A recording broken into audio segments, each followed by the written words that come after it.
Sang-min, a woman from Korea, is alienated in Helsinki, but she has a great purpose for being here. In the opening scene, she takes her son, Jong, who has autism spectrum disorder, from school. They are walking on the road, singing a song from some Korean commercial, when a car drives by. The mother pushes him from the road, and the frustrated kid responds aggressively. Sang-min seems to be used to this, though. The next day, when they arrive at school, they have to say goodbyes. The boy is going to a special camp that will help him immensely. She encourages him, paints some beautiful pictures of this camp in his head, and comforts him. At that time, a car passes by and parks near the school. Our point of view shifts to this car, and we see Kai-hong, an architect who's also Korean, with his daughter who suffers from clinical depression. She makes her way towards the bus and doesn't say a single word, leaving his father standing awkwardly in the group of parents. After a minute, before they start going, Sang-min has second thoughts. She asks the leader of the camp to make an exception and tag along, but there's no place for a parent in this camp. So, she must take this step fully or go back. She decides to make the toughest decision and let John go alone.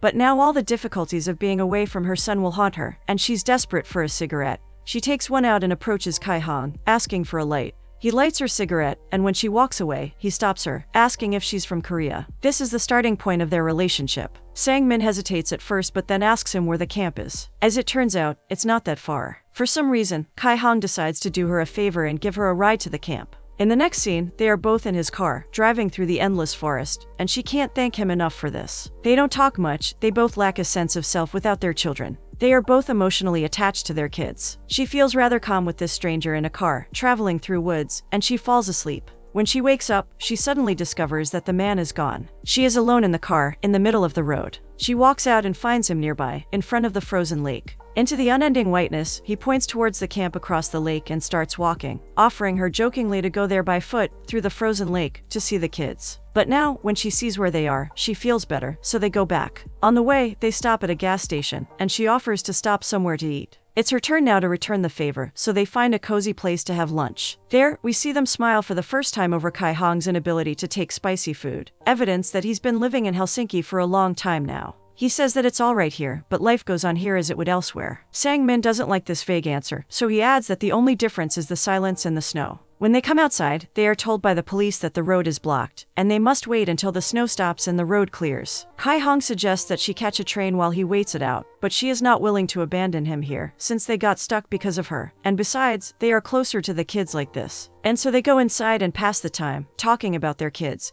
who have one thing in common: both are lonely and friendless in their school because of the severity of their conditions. They too have much more in common with each other in this cold and quiet country. When the morning breaks, they meet on a balcony. Kai-hong says that he was going to take a walk and starts going toward the trees without saying anything else. However, soon we see her following him. They are strolling through the woods, but there's always a distance between them. They are watching each other's backs and wandering around wordlessly until Kai-hong suggests taking a rest, but Sang-min is used to walking long distances. Like that, they are slowly connecting. Suddenly, they see a beautiful, abandoned den, almost hidden between the trees, probably what used to be a sauna. They enter it and look around. It seems like someone has just been here since the coil is still hot and its inside is warm, a perfect place to rest in the woods. She sits down and embraces the silence and the warmth of the space, falling asleep while Kai-hong tells her Finnish tales of elves living in saunas. When he realizes that she's drifted off to sleep, he covers her with a blanket and straightens her hair. Awakened by this, Sang-min apologizes and asks him what he was saying. But she knows that this question is futile. He was talking only to fill the emptiness that silence brought, or to cover up the heat coming from his heart and drifting away toward this woman.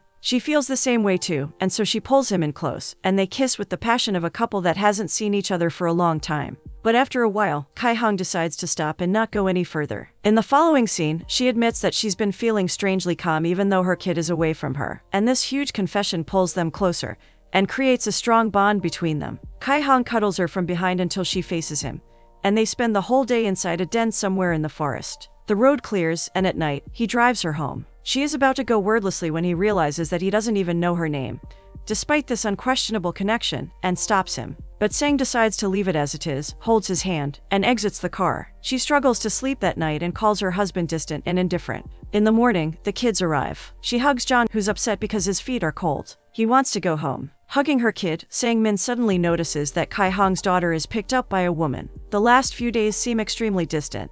In the following scene, they are back in Korea, driving home, talking about Finland. She says that it was cold and quiet, but a different kind of cold and a different kind of quiet. 8 months pass. She's trying to plan a fashion show with her husband and is looking for a suitable venue when her phone rings. It's the school calling to report Jang Hwa's aggressive behavior. That night, she discussed this with her husband, who acts as if the problem doesn't concern him. She suggests that they transfer him to another school, but he thinks that any ordinary school is not good for them. It's a shame not to admit that they need a special school. The next day she is at her boutique, which she runs, when suddenly Kai-hong arrives, looking for her. He's glancing at her from the other side of the street, and once their eyes meet, he turns back and tries to go away as if he was caught doing something illegal. But she doesn't let him do that, so they end up in her office. To his surprise, he finds out that she's the CEO of a company. Here, in the office, they don't have much to talk about, so they discuss her position. After a while, she asks him if he's back for good, and his answer is still vague. This time, though, she doesn't correct him. They go on, remembering small details from that day in Finland when their conversation is cut short.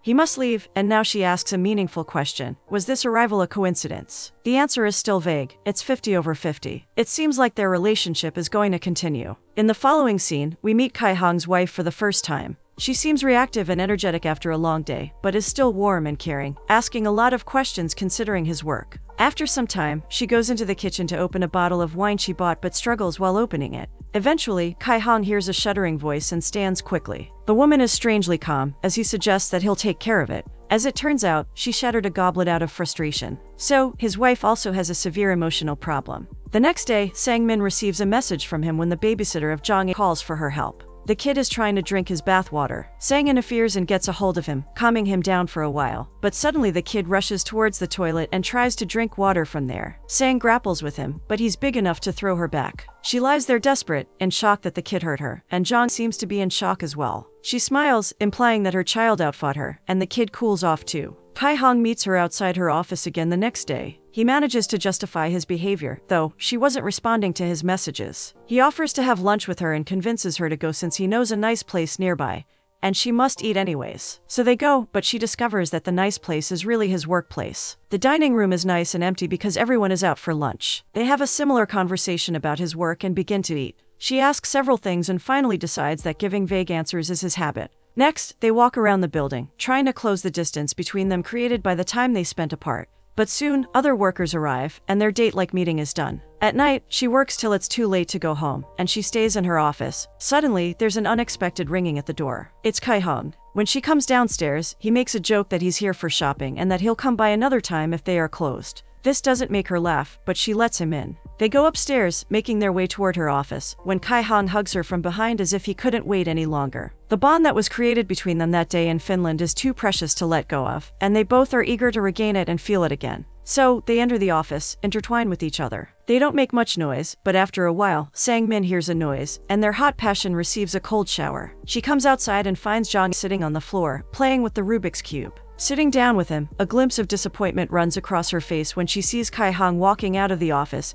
and going downstairs without saying anything. The next day, there's a corporate party at his house. Her wife receives a call and walks away from the table, discovering that Kai-hong is talking to a co-worker. She's instantly jealous, and in the evening she makes a scene at the dinner table. She calls her out, saying that Kai-hong came back to Seoul because of their affair. For a moment, there's an awkward silence, but then everybody laughs weakly, taking it as a bad joke. In the following scene, Kai-hong sees some people off and rejoins the party, only to discover that his wife is very drunk, going up to the edge of the building and dancing there. He struggles to get her down for a while, until one co-worker stops him and points at his daughter, standing in the doorway, peeing herself. Everyone freezes awkwardly at this picture. Only Kai-hong's wife descends from the edge energetically and takes her away, leaving the dead silence behind. The silence remains on the next day too. At night, Sang-min's husband is reading a fairy tale about the whale that you will only see if you ignore the flower that waves and tempts. Sang-min standing on the balcony, smoking. She sees yet another message from Kai-hong and deletes it right away. Meanwhile, Kai-hong walks around the corridor and sees his daughter standing by the bathroom door, numb and frozen, staring at something. He approaches and sees his wife collapsed on the floor, some pills scattered next to her. Kai-hong doesn't sleep that night, and the next morning, his mother-in-law tells him in the hospital that she'll take both girls to her house so that they could cool off their steam. She also sneakily adds that this condition of her daughter is Kai-hong's fault, that they got married too early. That night, as the rain pelts down on the glass showcase, Sang-min is staring out of the window, perhaps waiting for Kai-hong to arrive again, but he's still in the hospital, sitting alone. The next day, she has to go to the presentation when she sees his car parked nearby the boutique. She asks her boss to wait for a minute and approaches him. Kai-hong's sleeping inside his car, and when she wakes him up, he jumps up reactively, asking her if she had breakfast almost automatically. But she's going to Busan for work. Hearing this, Kai-hong offers her a ride to the station, just like before, and she agrees. And so, as time goes back, certain things are repeated, with the exception that now, sitting beside Sang-min, Kai-hong looks happy and fulfilled. They arrive at the station, and before walking away, she tells him to eat and shave, as if he were her husband. On the train, she sits as if all the foundation in her life is gone. There's nothing that would give meaning to all the difficulties she has to overcome. She knows what it might be, but she's afraid. She takes out a phone, indecisively opens Kai-hong's contact, and after a while calls him. The phone rings a few times until she realizes that Kai-hong's decision wasn't to eat and shave, it was to travel with her. As the phone rings, he comes up and sits with her. He's playful, almost laid back, with her, even though he has all the problems in the world, landing on his body like missiles. His surgery is almost done, but as he tells her, he can't go back to Finland because of her. He needs her in his life. As they travel, Kai-hong drifts into sleep, so she covers him with the coat and sits away from him, so as not to wake him up. But this proves counterproductive since this distance makes it hard for him to feel peace. So, he moves closer to her. Once they arrive in Busan, she sends him off, and Kai-hong leaves without any appeal. In the following scene, he's talking and drinking with his friend. Suddenly, he realizes that he can't talk about his life decisively. Everything is so vague, and he shares this with her. It seems like he's always been this way, but now, as she says, he looks different, as if some highlights and details are emerging in his vague life, and even she understands that his wife has nothing to do with it. Next, it's evening time, and Sang-min has a meeting with investors when her phone calls. Kai-hong is drunk and hasn't slept in a long time. He only calls to hear her voice, and then he hangs up. Something happens in her head. She looks at the horizon as if she's about to do something that only a person in love would do. So, she rushes to him that night. Now she must be the one to take initiative. So, she finds his room and just walks in, stands in the doorway, and looks at him, sitting on the bed, smiling as if he wished this had happened but never dared to believe it. He stands up and hugs her, and they go to bed, entwine with each other to spend the night together. They spend the night burning in passion until there's no need to look at the time anymore, and all the problems that are pelting down them outside this room are eliminated. In the following scene, Sang-min is talking to her sister, who's also a designer but who has a different life and has not decided to settle down yet. She assumes that Sang-min is happily married and that she would never be able to have a life like that, and this assumption reminds her of her complicated life. In the meantime, Kai-hong visits his wife and daughter. They both seem to be better, but she feels as if she's locked up, a feeling that, according to her, Kai-hong will never understand. Flashing through time, Sang-min's crew is preparing for a fashion show when her sister and her boyfriend decide to take a lunch break. Sang-min decides to visit Kai-hong at her work. She encounters his co-worker at the site, who tells her that he's not in right now. As she's about to leave, the person asks for her name, but she doesn't disclose it and exits the building. But the woman catches up to her and asks if she knows that Kai-hong has been especially troubled lately. This woman's suspicious of something. Sang-min tries to gather words but can't, and eventually, the woman tells her that Kai-hong's wife is very ill. At night, back at her job, Kai-hong calls her, telling her that she seems worried and convincing her to come out to speak. His car is parked outside the boutique. In the next scene, they are sitting together in silence. Kai-hong wants to talk, but she throws herself at him passionately, kissing him and telling him to just sleep with her, but Kai-hong pushes her away. He only wants to talk to Sang-min, who seems oddly angry, but she says that she's angry at herself and that she needs a cigarette. So, Kai-hong exits the car to go and get some for her. They don't understand each other for the first time. For the first time, something seems off. And so, Kai-hong is walking alone when he receives a message from her, saying that they should end it until it's not too late. This message strikes him hard, and he runs back to his car, only to discover that she's not there anymore. The next day, Sang-min brings her son to the swimming practice when he calls her again and asks her to end it in person. So, in the next scene, as rain pelts down on his umbrella, Kai-hong approaches her car. She wants this relationship to end fast and end well because they have no other choice. They discuss it until the conversation is cut short by a phone call from Jang Ha-hwa's babysitter, Ha-young. Sang-min takes up the phone and realizes that this conversation will have to wait. Her son is lost, Ha-young didn't pick him up. Now, there's no time for thorough discussions, so Kai-hong drives her back as she stays on the phone with the babysitter, who says that the kid is nowhere to be found. He might be outside. They are going as fast as they possibly can, looking around in the streets, and suddenly, Kai-hong sees him, squatting on a rock inside the river. She rushes down and embraces him, but Jang Ha-hwa's attention is fully pointed toward the water. He's only saying, drifting away repeatedly, and after a while, she understands what to do. She takes his shoes, throws them in the water, and watches them drift away for some time. Then she gets into the river, catches it, and waves it above her head like a trophy, telling his son that she found her shoe, leaving the kid delighted. Back in the car, she tells Kai Hong that once in the past, Zhang Hua's shoe was stolen by the waves. It seems like he remembered it. So now he can forget that evil memory, since some memories are better when forgotten. Now the only thing that the kid says is see, and hearing this, Kai Hong turns the car away and drives to make his wish come true, proving to Sang-min that the memories that they made along the way are better embraced than forgotten.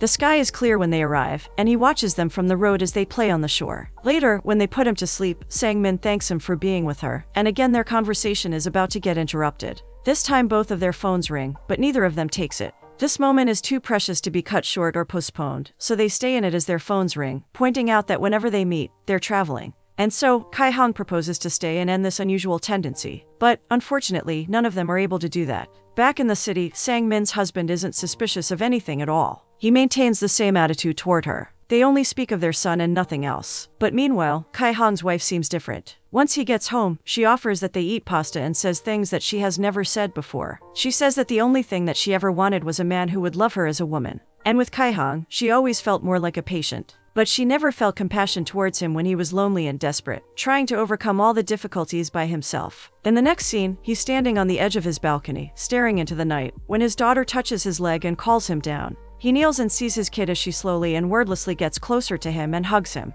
Kai Hong sighs, and a sparkle of relief shines in his eyes. This is what he's been lacking for so long, compassion from his family. The next day is the day of the fashion show. Sang-min calls him, and they agree to meet after the show, even though it's going to be quite late. The fashion show is chaotic, and after it's done, she comes down with her co-worker and sees Kai Hong sitting downstairs waiting for her. But their relationship is still a secret, so she passes her, smiling unconsciously, and sees others off. Then she returns to meet him, but suddenly, her husband and son arrive from the corner. It seems like he decided to surprise her, so Sang-min takes a last glance at Kai Hong, standing alone downstairs, and then they go home. She puts her son to bed and texts Kai Hong that she can't see him tonight. However, in the next scene, we see her sneaking out of the house when she's caught by her husband. He shoots a cascade of questions and eventually, jokingly says that she must have another lover. But Sang-min confesses wordlessly at first that it's true. His face becomes a face of in an instant, as Sang-min tells him that she cannot forgive this even to herself, but she can't be without Kai Hong either. So she avoids talking this through and runs out of the house. That night, she checks into a hotel and waits for him, thinking about the step that she just took and everything that might come with it.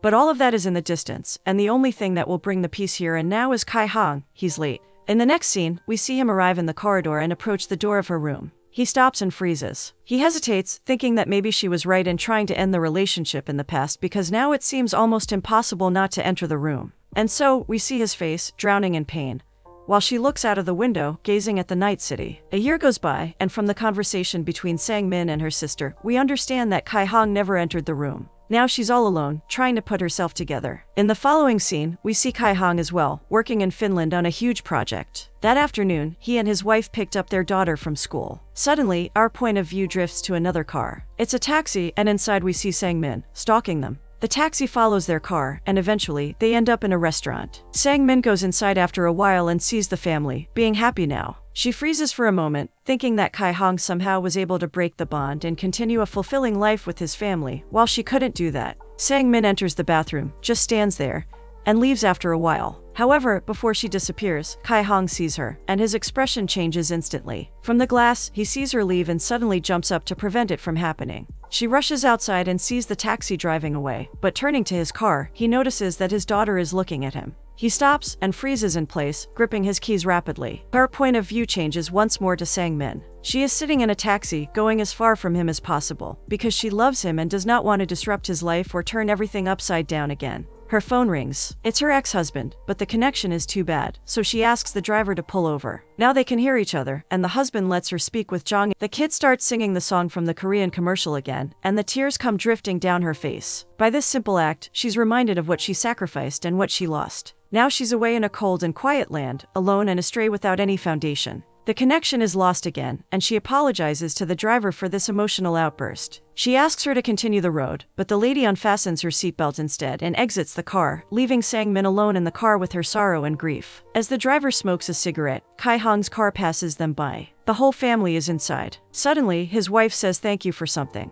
He can't be sure what it is, but maybe she feels that Kai Hong is sacrificing a lot by being with his family now. And neither can he hold back the tears that come with this realization, the understanding that he too has lost a lot. In the meantime, Sang-min exits the car and approaches the driver, who offers her a cigarette. She takes it, and as they smoke, she asks what time it is. The driver doesn't have a wristwatch, so she turns back to enter the car, but Sang-min stops her. She doesn't need to know, it's better not to know. And so, Kai-hong drives away, knowing that they both sacrificed a lot to have a fulfilled life. But in the end, without each other, their lives will hardly ever be fulfilled.